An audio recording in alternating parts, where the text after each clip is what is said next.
12 months ago, we mourned the passing of one of our great colleagues, our greatest colleague, Peter Harvey, but also marvelled as we looked back at his career, at the amazing moments he witnessed and the way he brought those stories to us and to you.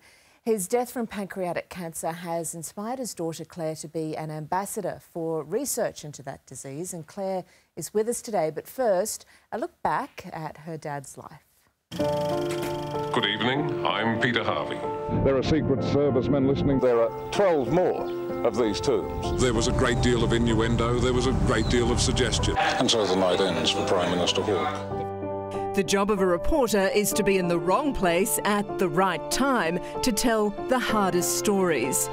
In China, in June, Tokyo, in Paris, in Moscow, the Philippines, in northeastern Chad. And Peter always found the humanity behind that hardship, whether it was overseas... And these are certainly not the best of times. ...or on home soil. Not so long ago, a river raged through here, bank to bank. Nothing was beyond him or beneath him. He covered the turmoil of politics, like the Whitlam dismissal. Well, may we say... I was standing below him, holding my cameraman's back. They were shooting up. And what do you remember of the atmosphere and the mood? It was electric, absolutely electric. Yet he also had an insatiable sense of storytelling, finding the little gems in life. By the way, would somebody please phone home and let them know where I am? He was part of our daily life because he stayed true to the reporter's code.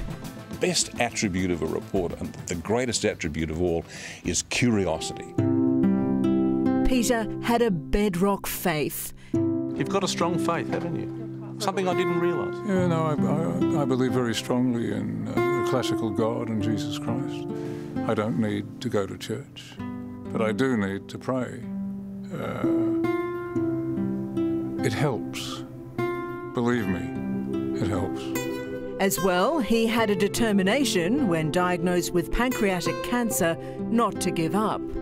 It'd be so easy just to fall back into a bed and say, oh, well, that's it. History, pancreatic cancer is very difficult to cure. Why should I even bother? Well, why I should even bother is because I enjoy life. I don't want worries about my tomorrows to destroy all my todays. As we reported a year ago, Peter's own story, battling cancer, was not to have a happy ending, unless you count the close love and fond memories held by his family and friends.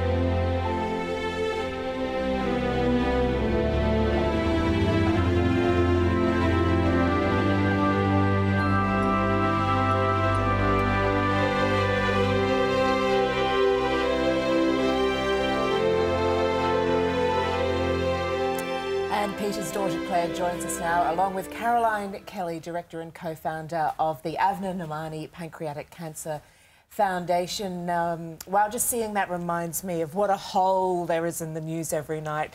Your dad touched so many people. How's the family getting on? Oh, good. I mean, you know, bizarrely enough, it's been a year full of joy, although I'm now very sad.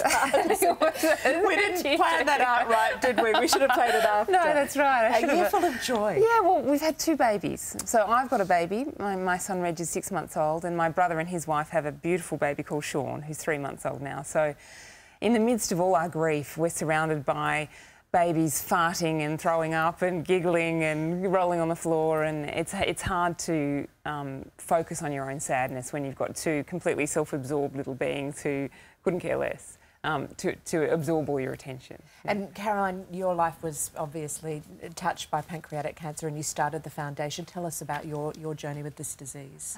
My husband Avner died of pancreatic cancer 5 years ago, 13 months after he was diagnosed.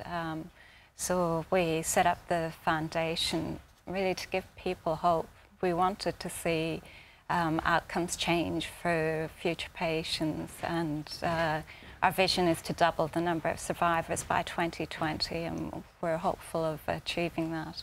Because we have, of course, seen with breast cancer research and funding, great inroads being made. So Absolutely. there is hope, isn't there? As long there, as you get the interest in the funds. Yeah, there is hope. The statistics have changed over the years for breast cancer and for other cancers. So we know with investment it can change for pancreatic cancer. And Australia actually leads the world in pancreatic cancer research. So it's, you know, it is hopeful, but it needs lots of funding, and that's one of the big issues with it. Caroline's Foundation's already raised $4 million, you know, since Avner's death, which is absolutely remarkable, and all of that money goes to research. But you know, as a family member, you must have felt your heart just drop when you heard pancreatic cancer. Yeah, I think it's like a lot of people. I knew about it as the cancer that had killed Steve Jobs and Patrick Swayze, and we all remember the horrifying pictures of them so thin before they died and so clearly unwell. So I think one of the problems with pancreatic cancer is, as Caroline's husband once said, we die too quickly. Often I think families are absorbed with the struggle for the months that the person is ill, and it can seem really pointless. But the whole point of Caroline's Foundation, and I think that we're trying to get across, is that it is possible to be hopeful, and it's only by being hopeful that we can raise the money to do the research to improve the survival rate. Is there good research being done here in Australia? Yes, Australia leads the world in this research. The Garvan Institute are partnered with the University of Queensland, and they lead the way in this genomic research, so it is very hopeful. Unfortunately, their funding dries up in the middle of this year, so we're going to help as much as we can, but we can't do it alone, and we hope the government can find a way of stepping in and not letting this world-leading research go to waste. Yeah, Peter would have been a great spokesman for the cause. He would have. He would have. The Avner's Foundation run walks every year in various cities, and I can imagine Dad, you know, charging forth, leading the way, as long as all the cameras were on him. Yeah. He would have loved it.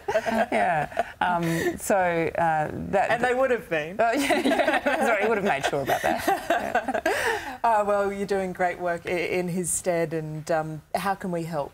Go to the website. Go onto the website, and there's Deep Spring Avner's water on sale at Woolworths. We get 10 cents from each sale of those, and Masters Home Improvement have an Avner's Hope Rose on sale, as well as Muck hair care products. We're getting donations from them, or just make a donation on the website. It all helps, and we're very grateful for the support across Australia. It's been fabulous. Well, congratulations, $4 million. That's a great start, and let's charge ahead and double it, triple it. Let's make it more. Well done. Thanks. Thank you. On the show. Thank you.